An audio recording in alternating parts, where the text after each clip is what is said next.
So as you can see, using a jigsaw, cut out the shape, and now I'm going to prime using a gesso, and then we're going to do the detail. Okay, so I've gessoed or primed the whole board, and you can see I've kind of penciled in roughly what the shapes will look like. I've started to paint his face, and slowly but steadily we're going to get through the rest of it.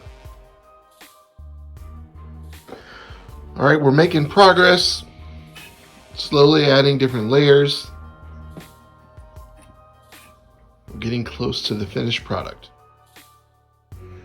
So here's the final product. As you can see, we attached some 1/2-inch PVC pipe onto the back, and then we used rebarb, which we put in the ground and then slid the PVC over the rebar.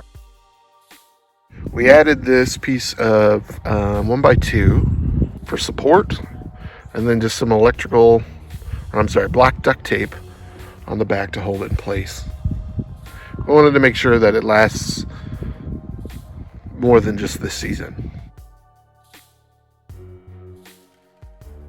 So we also coated both sides with polyurethane to protect it from the rain and all the elements this year.